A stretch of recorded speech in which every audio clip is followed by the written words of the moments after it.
So hello everyone, अस्सलाम वालेकुम, नमस्ते। कैसे हैं आप लोग? आई होप अच्छे होंगे। मैं भी बिल्कुल ठीक हूँ, बट बस गर्मी से हाल बेहाल है थोड़ा।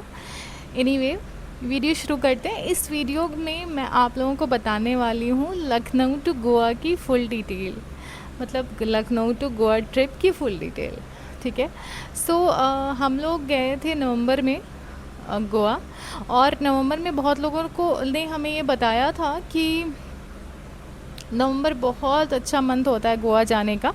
बट मैं आपको बता दूं, ऐसा बिल्कुल भी नहीं है, बिल्कुल भी नहीं है। नवंबर में भी गोवा में बहुत गर्मी होती है, बहुत गर्मी होती है। हम लोग 1 नवंबर को गए थे गोवा, और यकीन कीजिए इतनी गर्मी थी कि सुबह में वहाँ की धूप में ऐसा लगता था जैसे आप जल जाओगे। बिल्कुल ही जल जाने वाली धूप होती है गोवा में। मॉर्निंग में तो आप निकल ही नहीं सकते। हाँ, आप अगर आपको जलने का शौक़ है और बिल्कुल काले हो जाने का शौक़ है तो आप निकल सकते हो, अदरवाइज़ आप नहीं निकल पाओगे। इतनी ज़्यादा टैनिंग होती है वहाँ। और मेरी तो बिल्कुल स्किन ही 2 कलर की हो गई थी। तो एनीवे, तो नवंबर भी कोई बहुत अच्छा टाइम नहीं है। हाँ, नाइट में आप जा सकते हो, वहाँ पे इवनिंग में और नाइट लाइफ ही होती है, तो वहाँ जा सकते, उस टाइम आप जा सकते हो। बट दिन में तो नवंबर में भी निकलने का बिल्कुल नहीं है गोवा में। शायद दिसंबर में हो, जनवरी में हो, वो मुझे पता नहीं। बट नवंबर में तो बिल्कुल भी दिन में निकलने का नहीं है गोवा में।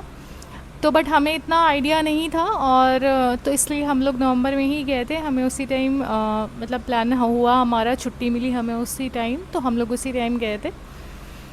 सबसे पहले हम लोगों ने इंडिगो की फ़्लाइट ली थी लखनऊ से। अराउंड 3 और 3:30 की फ़्लाइट थी। वो हमने ली थी, और गोवा हम लोग एयरपोर्ट लैंड करा था हमने अराउंड 6 o'clock शाम में। और ऑनलाइन ही हमने वहाँ पे होटल बुक कर लिया था, जिंजर जो है कैंडोलिम बीच, कैंडोलिम एरिया में वहाँ पे। और वहाँ पे एक बीच भी है, कैंडोलिम बीच। ऑनलाइन ही हमने बुक कर लिया था। और वैसे तो आप जब ऑनलाइन देखोगे तो आपको बहुत सारे ऑप्शंस दिखेंगे, बहुत सारे ऑप्शंस दिखेंगे, बट फिर वही होता है कि इतने ऑप्शंस में आप खुद कंफ्यूज हो जाते हो कि कौन से ऑप्शन चूज़ करें। बिकॉज़ आपको गूगल पे जब आप देखोगे तो सारे ही होटल्स बहुत अच्छे लगते हैं, सारे ही फ़ोटोज़ सबने इतनी अच्छी डाली होती है कि आप खुद कंफ्यूज हो जाओगे कि आपको कौन से होटल में स्टे करना चाहिए। तो सेफ़ साइड के लिए हमने जिंजर ही चुना, बिकॉज़ जिंजर ब्रांड है, सबको पता है, तो इस वजह से हमने वही चुना।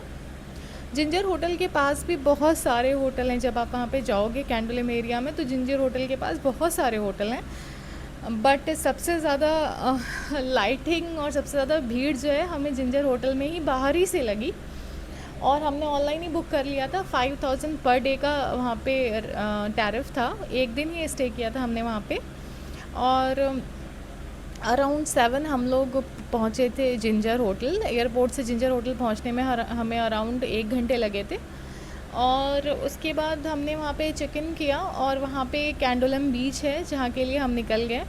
मैं आपको बता दूं, जैसे ही जिंजर होटल में हम लोग पहुँचे थे ना, वो होटल बहुत ही बड़ा है एंड बहुत सारी फैमिलीज़ थी उस होटल के अंदर, बहुत सारी फैमिलीज़ थी। तो अगर आपको थोड़ा सा भी डर लग रहा है कि नया शहर है, फैमिली के साथ जा रहे हो, कौन सा होटल सेफ़ रहेगा, तो जिंजर होटल बेस्ट है। बिकॉज़ वहाँ पे सिर्फ फैमिलीज़ ही फैमिलीज़ थी। उसकी सिक्योरिटी भी बहुत ही ज़बरदस्त थी। लिफ्ट में भी आप दूसरे फ्लोर पे बिना मतलब आपका जो फ्लोर है, जिस रूम का जो फ्लोर है उसी फ्लोर पे आप जा सकते हो, उस कार्ड से दूसरे फ्लोर पे नहीं जा सकते। उसकी सिक्योरिटी भी बहुत अच्छी थी। बस जिंजर होटल में मुझे ये बुराई लगी कि उसका टैरिफ तो 5000 था, बट उसके अकॉर्डिंग उसका जो रूम था वो काफ़ी छोटा था, काफ़ी छोटा रूम था।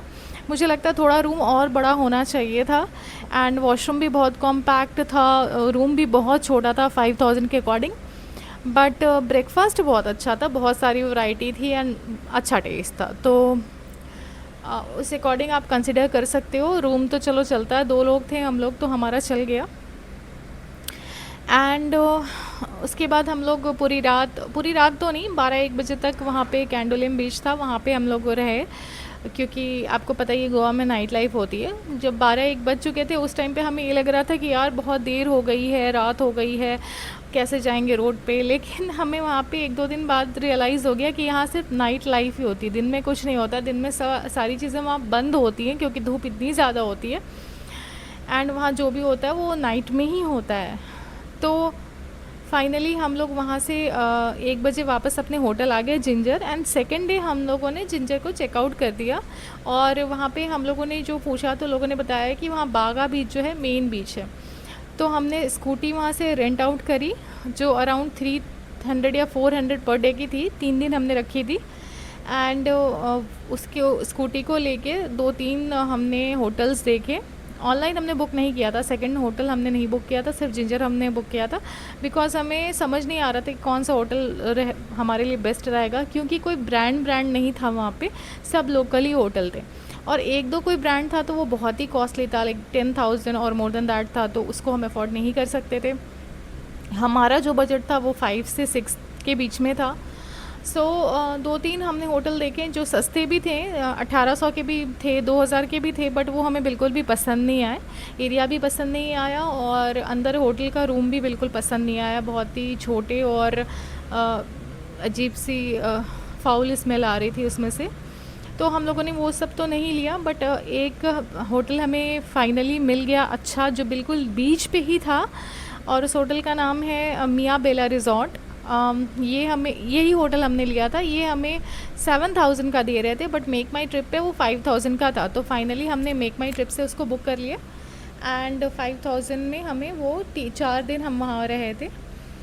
एंड वो बिल्कुल ही बीच पे है, तो बहुत ही अच्छी लोकेशन थी। होटल भी बहुत क्लीन था, रूम भी काफ़ी स्पेशियस थे, वॉशरूम बहुत क्लीन था, स्टाफ कोऑपरेटिव थे, सब कुछ अच्छा था उस होटल में। मगर जो सबसे बुरा था उस होटल में, वहाँ का ब्रेकफास्ट था।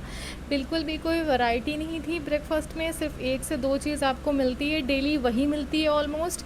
एंड वो भी कोई ऐसा टेस्ट नहीं होता, बस आप नाश्ता करने के लिए कर लेते हो। सो मुझे ये लगा कि 5000 जैसे टैरिफ में थोड़ा ब्रेकफास्ट और अच्छा इनको रखना चाहिए था। फ्रूट्स वगैरह कुछ भी नहीं रहते थे, छोले भटूरे और एक आलू का पराठा, छोले भटूरे आलू का पराठा, बस यही वो पर डे देते हैं, और चाय।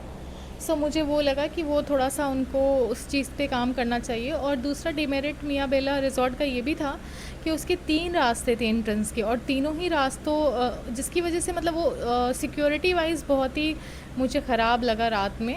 हालांकि वो मतलब बागा बीच पे था, तो बहुत सारे लोग रहते थे उस बीच पे, तो वैसे कोई ज़्यादा फ़र्क नहीं पड़ता। बट फिर भी अगर आप लेडीज़ हो तो आपको कहीं ना कहीं वो एक माइंड में तो रहता ही है सिक्योरिटी का इशू, चाहे एरिया कोई भी हो, कितना भी अच्छा हो। और इसमें 3 एंट्रेंस थे और तीनों पे ही जो है गार्ड नहीं होते थे। मतलब एक जगह एक गार्ड होता था, वो भी बस कभी रहता था कभी नहीं रहता था। और 2 एंट्रेंस पे तो बिल्कुल ही गार्ड नहीं थे। तो मुझे लगा कि सिक्योरिटी वाइज भी इनको थोड़ा सा और बंदे रखने चाहिए। अदरवाइज़ होटल बहुत अच्छा था, लोकेशन बहुत अच्छी थी। बट अगर कोई मुझसे ये कहे कि आप सेकंड टाइम गोवा में सेम लोकेशन पे रहोगे, मतलब सेम होटल में रहोगे, तो मैं कहूँगी नहीं। वहाँ पे एक और होटल है जो है बागा रिज़ॉर्ट करके, वो इससे थोड़ा कॉस्टली है, मुझे लगता है 6 या 7,000 का है। बट वो होटल बहुत अच्छा है, उसकी सिक्योरिटी भी अच्छी है, वो भी हमने जाके देखा था।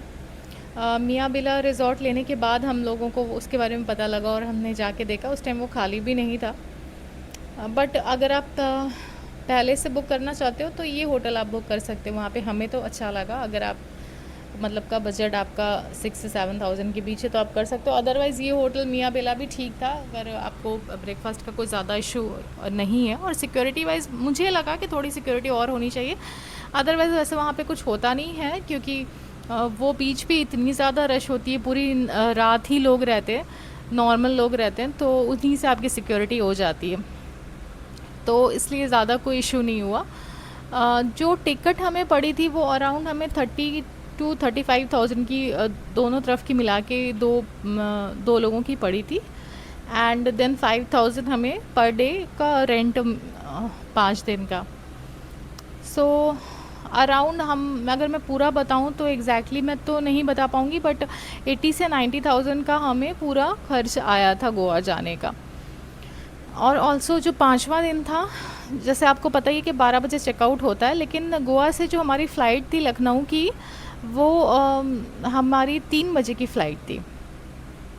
सो 3 बजे की फ़्लाइट थी, तो हम 12 बजे चेकआउट होता है, तो हमने उसको बोला था मतलब होटल वाले को कि यार थोड़ी देर हमें और स्टे करने दो। तो उसने 2,500 एक्स्ट्रा लिए थे, मतलब 2-3 घंटे हम और स्टे कर रहे थे हमने।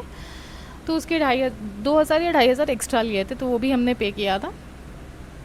अदरवाइज़ स्टे अच्छा था, काफ़ी अच्छा था, कोऑपरेटिव लोग थे।